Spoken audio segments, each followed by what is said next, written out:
Hello po, magandang gabi. Interviewin ko naman ngayon yung isa ko na namang kapitbahay. Puro kapitbahay ko. Pakilala ka muna. Ako si Jen, taga General Santos, Bisaya. Sa Jensan. Opo. Sa ilang taon ka na dito sa sa ibang bansa, Jen? Dito mag-lilimang taon na. So yung sa tagal mong yun, ano naman yung mga experience mo dito sa Singapore? Yun. Okay lang, masaya kahit saan mo pumunta. Marami mo pumunta. Pag diyo, linggo-linggo eh. Puro gala. Gala. Gala kasama yung mga kaibigan. Oo. Yun lang naman ang ano eh. Bawas-bawas sa stress sa bahay. Oo, yung parang kasi maraming trabaho, di ba? Oo. So, paano naman yung trato sa ng yung sa bahay ninyo dito? Paano naman yung trato sa ng mga amo mo, ganun? Okay lang. Parang ganun din mga kapamilya. Wala. Dito, doon. Suppose parang wala lang. So, maganda yung samahan ninyo. Oo. Mabait naman sila eh. So, ano naman yung magandang naibigay ng pag-abroad mo sa'yo, saka sa pamilya mo, ganun? Ang maganda nakakatulong ako sa nanay sa kasi wala naman sila. Yun. Pag may kailangan sila, pag meron ako, yun, kung anong gusto ko. Yung naibibigay mo na yung financially, maganda na yung sa buhay is maganda na, diba? Oo, maganda na tapos nakapagawa na ako ng bahay na. Maganda na yung takbo ng buhay. Kasi sa katulad dati na lalaki oo, ganun tayo kumbaga lahat tayo is may mga karanasan na gano'n na kumbaga nanggaling tayo talaga sa wala tapos ngayon at least kahit paano is meron na. So ano naman yung yung hindi magandang pangyayari na naranasan mo sa pag-abroad mo, hindi lang dito o di ba nag-abroad ka na ba? Nag-abroad ka din ba sa ibang Oo, dati sa Jordan siguro makikita mag-aapat na taon. Yun. Ano Iba, naman iba ang talaga naranasan pag mo? nasa iba pag nasa ibang bansa ka. Kasi hindi mo nakakasama yung mga pamilya mo, mag-isip sila. Sa mahalaga kung ano sa kanila, sa'yo, wala sila. Malungkot ako wala yung pamilya mo. Lalo na pag Pasko at saka bagong taon, hindi ka makauwi. Talagang malungkot. Kasi hindi naman pwede na lagi na lang tayong uuwi. Oo, kasi hindi naman taon-taon na Tapos ano naman yung yung mga karanasan mo nung nandun ka sa Jordan? marami. Talagang masama. Bakit? Nag-TNT ako doon, mga siguro dalawang buwan. Yun, nakaranas ako, nahuli ng pulis. Ha? Sama ang palad. Hindi ba nakakatakot yon? Nakakatakot nga. Siguro mga 2 weeks lang ata Oo. sa kulungan. 2 weeks ka sa kulungan. Oo. Kasi hindi pa na ng agency at saka amo ko, hindi pa nila nalaman na andun ako Nanakaw. sa Pasuan. Paano yun? Pagpunta mo doon, nahuli ka kaagad? O Hindi. lumabas ka? Tapos, Hindi, siguro naka-stay pa ako sa employer ko ng 3-4 na buwan yun. Kasi Oo. iba talaga pag bago ka sa Middle East, Oo. lalo na pag di mo alam yung mga salita Oo. nila ng Arabic. Oo. Yun. Tapos, nun kasi dati, nagagalit yung among babae. bakit? Parang nagmumura.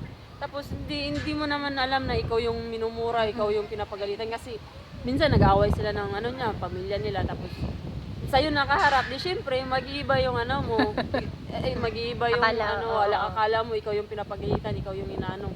Hindi naman pala. O di masama, nakakasama sa di ba? Tapos first timer ka pa na ayun, tumakas ako. Oo, umalis ka sa kanya. Talagang tumakas ako. Alam mo yung ginawa ko? Yung mga gamit ko nilagay ko sa plastic bag na sa basurahan. Oo.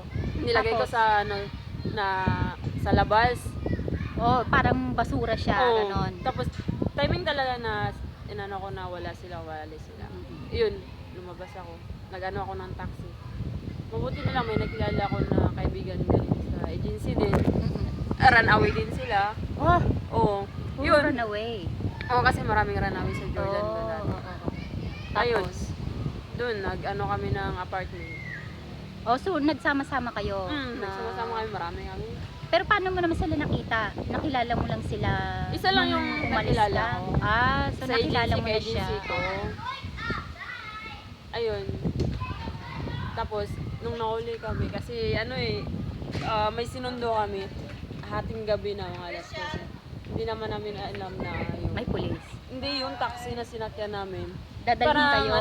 parang asset ng mga pulis. Oh. Kasi, naano nila na may sinundo din kami na tatakas. Kasi Oo. kaibigan din namin. Oo. Tatakas din. Sinundo namin. Yun, nag-ano sila, hindi namin alam yung salita nila, hindi pa kami marunong. Noon pala, asset pala yun na. Oh, yun pala, tinatawagan niya na pulis. Oh. Yun. So ano naman ang ginawa nyo? Anong ginawa nyo nung nahuli kayo? Oh, wala kaming magawa kasi nahuli na kami. So diretso na kayo sa kulungan? Diretso na kami sa kulungan. Ay, hindi sa kulungan, siguro sa ano Sa pa. parang sa presinto holding pa. cell Oh, nila, yung oo. ganun. So anong ginawa nyo nung nandun kayo sa ano? Wala, pina-stay pa kami doon kasi na ano pa eh. Kung bakit kami nag-run away. Oo. Saan kami tumutuloy. Ayun. Yun Pero yung... may tumulong naman sa inyo. Wala. So paano kayo nakalabas? Ay hindi, pinuntahan ako ng amo ko. Kasi Oo. nalaman tinawagan nila yan. Oo. Kasi yung amo ko dati kilala doktor. Oo. Kilala siya sa sa Oo. Jordan. Tinawagan yung amo ko, yung agency ko.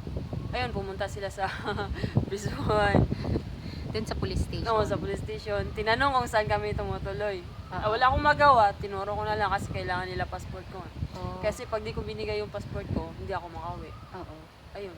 O so nung tinulungan ka rin ng mga amo mo, tapos umuwi ka ng Pilipinas. Ay, hindi pa. Anong ginawa mo? Binalik ako sa agency at tapos binigyan ako ng bagong amo. Oh. Alam mo, nakatatlong amo kaya ako bago yung last na amo ko. Oo. Pero yung last na amo mo, yun na yung nagtagal ka doon ng Oh, halos 4 na taon. ay, hindi, lang, siguro 3. Ayun. Oo. Pero At hindi least rin- at least kahit paano yung pagkakakulong ninyo, yung pagkakahuli ninyo, at least pinayagan pa rin kayong Oo, diba? kasi hindi Lumabas. rin sila makano sa amin pag papawi na lang kami. Kasi pag gusto nila kaming umuwi, Mhm. sa amin yung pamasahe. Yung ticket.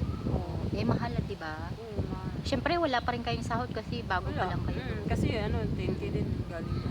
At least kahit paano, nakulong man kayo, meron pa ring magandang naibigay yun kasi nakaalis ka dun sa tapos nakaalis ka dun sa mga amo mo, tapos nakahanap ka ng bagong amo. Oo. So ano naman yung yung maipapayo mo sa mga nagnanais mag-ibang bansa? Ayun. Lakas loob lang. Oh, lakas talaga ng loob. Lakas loob lang. Yun. Pag, tiwala lang sa sarili. Kung nasa katarungan ka, lumaban ka. Pero kung wala, tumahimik ka na lang. Ayun lang. Best advice. Oo, talaga. Dapat kung wala. At tapos isa pa, kung talagang kasalanan mo, mag-sorry ka na lang para walang ibang para hindi Oo. lumaki yung issue. Tama yan. Sorry ka na lang. Alam mo kasalanan mo naman. Yun lang. Yan. Napakaganda naman ng message ni Jen para sa ibang mga nagnanais na Kasi yan, once again si Jen, maraming salamat sa iyong time. Ayan, uwi na rin kami. Bye-bye. Bye-bye.